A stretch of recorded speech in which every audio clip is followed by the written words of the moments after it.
Thanks, Bill, and thanks to the entire team at LabCorp for joining with us in this effort. I recall just about a year ago visiting your operations on the lab side here in Massachusetts to talk about expanding testing capacity here in Massachusetts. And I think at that point in time, we were talking about trying to get to maybe 3,000 tests a day. Seems like a lot more than a year ago when I look back on it. And I also want to just thank all the other folks who were involved in setting this up. I know we were looking to see if we couldn't get to the point where we were doing 5,000 vaccinations a day here, and I was curious to see what the space would look like, and I'm no longer worried about the space. I think this one's going to be just fine with respect to that, and I want to thank Senator Roush and Representative Linsky for being here, and I have to say, Representative, and I said this to you before, as an old Needham Rocket, it's always a little interesting to come visit you as a former Bay Stater yourself, and to see the Natick High School mask on there, just to remind me that I had some long days on the basketball court against those guys. I also want to say that in many respects, the news out of Washington on some of this stuff right now is actually encouraging. I hesitate to draw too many conclusions about it because honestly we've been disappointed before by some of the things people told us were going to happen and then what ultimately happened with respect to vaccine production and distribution.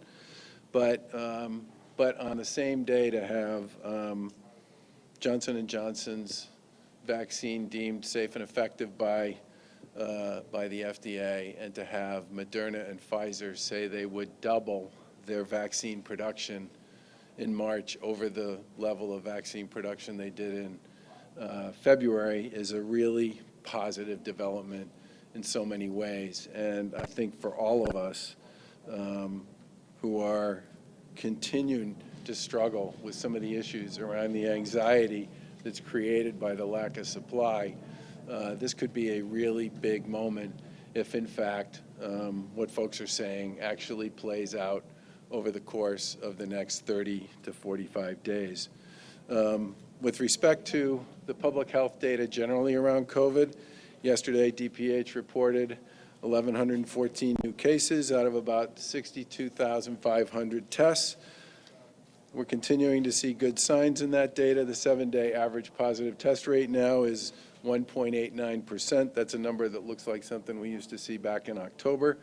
There are 879 people hospitalized with COVID, which is obviously down from over 2,500 about 6 weeks ago, and about 225 people are in the ICU. That's a 65% plus drop over the course of the last 6 weeks. The metrics have continued to improve over the course of the past month and a half, which is very encouraging. At the same time, we've seen significant increases in vaccinations here in Massachusetts. As of yesterday, the vaccination report indicated that we've received about 1.7 million doses of vaccine, and about 1.4 million have been put into somebody's arm. That's about an 85.5% administration rate, a number that's continued to climb over the course of the previous few weeks.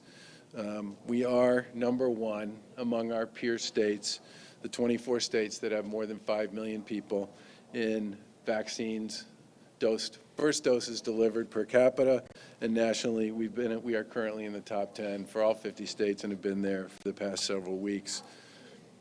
And as of this past Friday, over 300,000 residents over the age of 75 have gotten their first dose in Massachusetts. That's a number that's north of 60% of that population. That's also significantly above the national numbers for the over 75 crowd at this point. And obviously, those folks will continue to get vaccinated as we move forward. But as we've said before, we can only vaccinate based on the vaccinations we get from the feds. And that's why the news out of Washington can end up being such a big deal.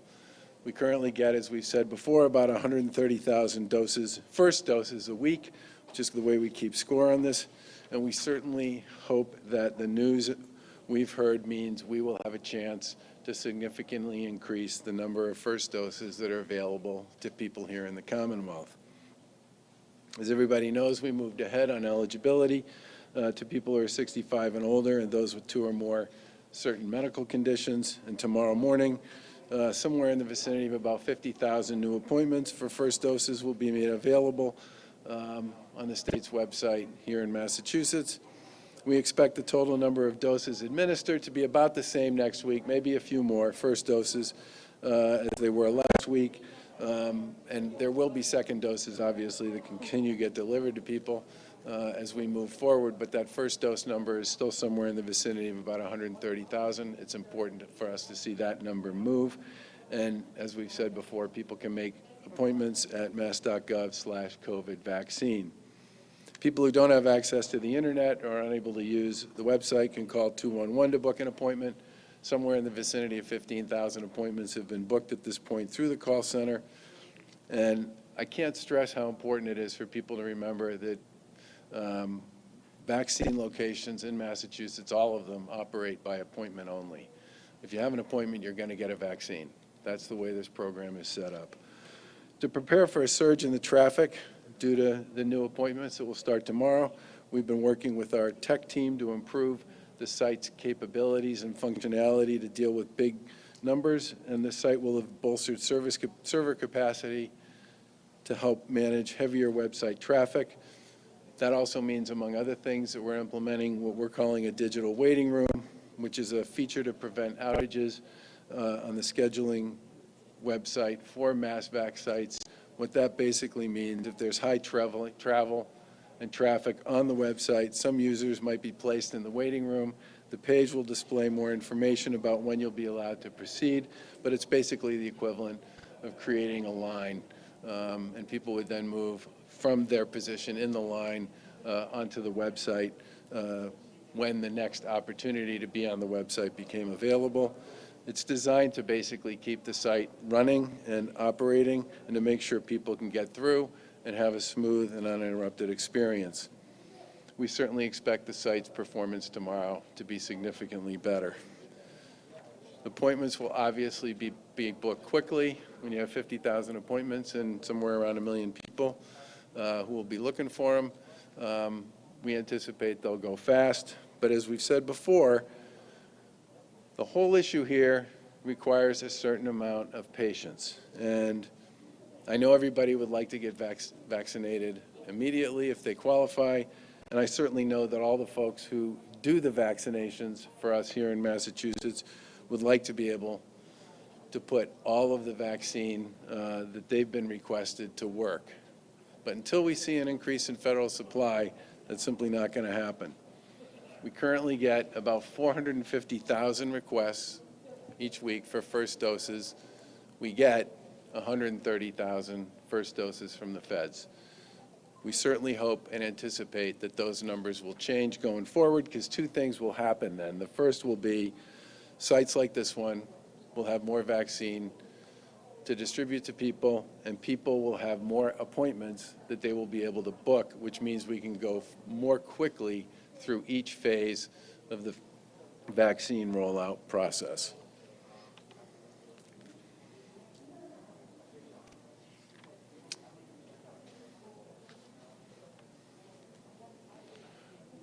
If we don't see an increase in vaccine, we expect it'll probably take about a month for everybody who's currently in phase 2, this step in phase 2, to get an appointment. If we see an increase, obviously, in weekly first dose vaccines, that process might go a little quicker. And obviously, we will do everything we can to make sure people know if the feds change their allocation policies based on some of that news that came out of Washington yesterday. And when they know, and when we know, we will certainly make clear to the public what that means with respect to people's ability to access additional appointments. We also announced last week efforts to streamline the vaccine distribution process to get more shots into arms more quickly and to reach some of our hardest hit communities. That included a new initiative to promote vaccine distribution in the 20 cities and towns that have been most disproportionately impacted by COVID. We announced $1 million commitment to our community health centers to work with them to reduce barriers to vaccinations in the communities they work in. And today we're building on that with a $4.7 million investment in these 20 priority communities. We're working with 2 organizations to help us leverage these funds to best reach populations in these communities, Archipelago Strategies Group and Healthcare for All. Both of these organizations are extremely well known to the communities that they will be working in. And these funds will be used to work with local leaders and community and faith-based organizations to strengthen existing efforts to reduce barriers to vaccination and to increase awareness about the efficacy and safety of the COVID-19 vaccine. This will include multilingual vaccine awareness events, services to help people navigate logistical barriers to the vaccine, especially people who are homebound or otherwise unable to get to a particular location, and others who might find certain kinds of challenges in front of them that need to be dealt with.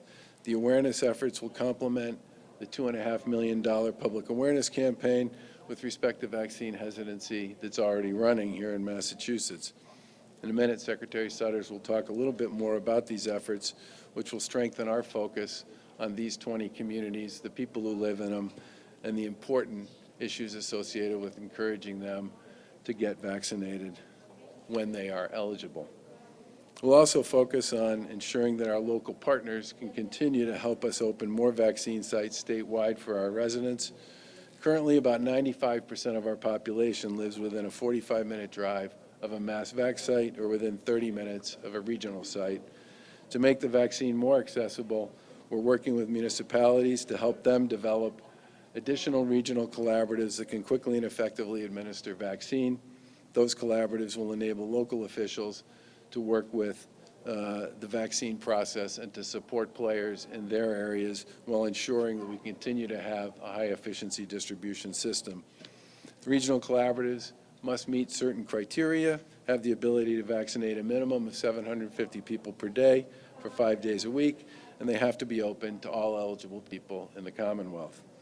And today, Lieutenant Governor will talk a little bit more about the 11 regional collaboratives that are already in place and a little bit around some of the rules and the details associated with those initiatives.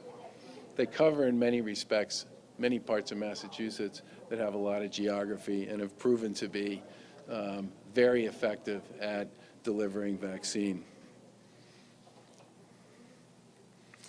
Obviously, I can't thank all the staff and the volunteers at these sites across the Commonwealth for the work that they're doing to make sure that we continue to put every dose we get into somebody's arm when it's available.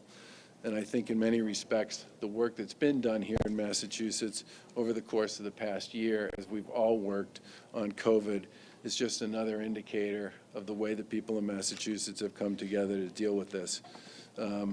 We still have a way to go, but I just have to close by saying that the data on positive test rates, the data on hospitalizations, the data on many of the elements associated with COVID presence in the community here in the Commonwealth has been moving in the right direction now for over a month. The vaccine program has ramped up to the point where over 1 million people have received their first dose here in Massachusetts. Many of our most at-risk and vulnerable populations have been vaccinated. And if the feds can amp their supply up a bit, we absolutely have capacity here in Massachusetts to absorb that supply, turn it around, and put it in people's arms so that we can continue to expand our vaccinated community here in the Commonwealth.